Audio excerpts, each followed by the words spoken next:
જય માતાજી, જય મોગલ. હું તમારો કપ ગઢવીને આજ હું તમને કહેવા આવ્યો છું મારા જીવનમાં બે અનુભવ આ મહિનામાં બન્યા. એક સારો અને ખરાબ. સારો અનુભવ મને ગુજરાત પોલીસનો મારા જીવનમાં બન્યો આ 15 દિવસમાં, 12 થી 15 દિવસ થયા.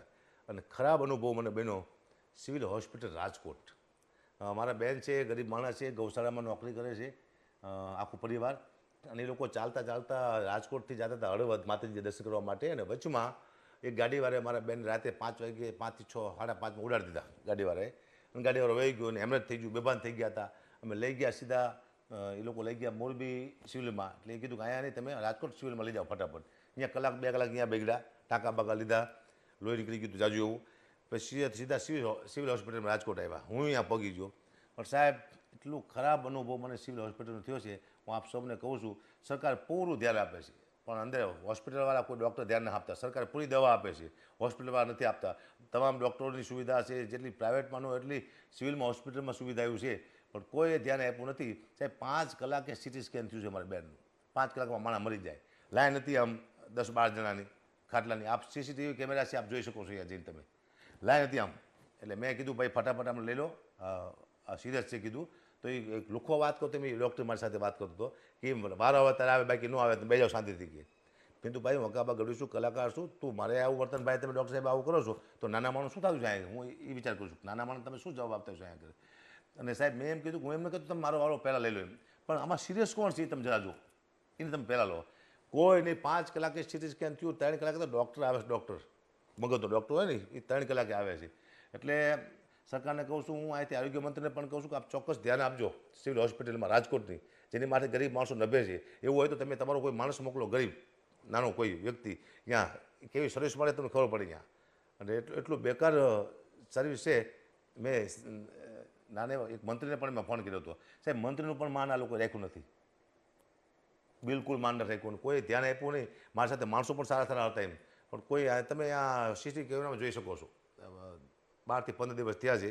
હું તારીખ એવું હોય છે તો આપી દઈશ તમને. સિવિલ હોસ્પિટલનું બધા ન્યૂઝ જોવાની વિનંતી કરું છું. આપ ચોક્કસ રાજકોટ સિવિલ હોસ્પિટલમાં જાઓ અને એક દર્દીને પૂછો, દર્દીને તમારી હાલત શું છે અહીંયા આગળ.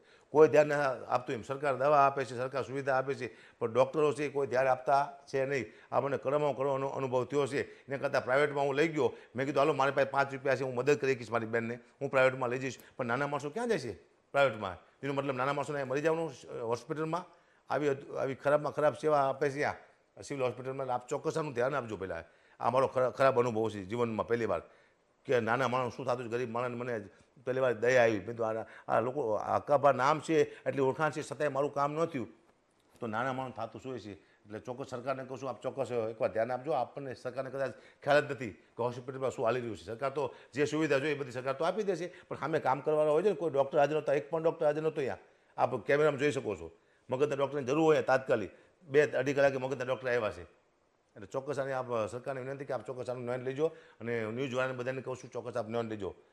સિવિલ હોસ્પિટલ રાજકોટ એ નાક કહેવાય આપણે ગુજરાતનું. સિવિલ હોસ્પિટલ રાજકોટની સિવિલ હોસ્પિટલ છે, ગુજરાતનું નાક છે.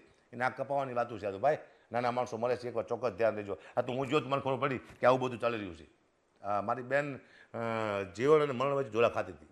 એ તો મારી દયા છે, બચી છે. હજી મારા બેનને ભાનમાં ન થાય. હજી આપ મારા બેનનું ઇન્ટરવ્યૂ લઈ શકો છો. અત્યારે મારા બેન ઘરે જ છે, નળી નાખી છે. નાના માણસો એટલે પછી જાજી હજો ટાઈમ પ્રાઇવેટમાં રાખી ન શકે. પણ હું વકાળ હોસ્પિટલ છે ત્યાં ગયો હતો. ત્યાં પણ મારા બેનના પૈસા કંઈક બિલ બન્યું હતું 5 થી 40 હજારનું. એ લોકોએ મેં કીધું ભાઈ નાના માણસો છે તો પ્રાઇવેટ ડૉક્ટર નહીં સારા, ઓછા પૈસા લીધા, અડધા પૈસામાં દવા કરી દીધી. વકાળવાળાએ અડધા પૈસા રજા આપ્યા. પછી હું સ્ટર્લિંગમાં લઈ ગયો, વધુ બીમાર હતા એટલે. પણ પૈસા આપ્યા પછી અડધા પૈસા પાછા આપ્યા વકાળમાંથી. એથી વિશેષ મહેતા સાહેબ કરીને છે, રૂપેશભાઈ મહેતા, સ્ટર્લિંગમાં. એમને મેં વાત કરી. મેં કીધું સાહેબ નાના માણસો છે એ દાખલ કરી દો.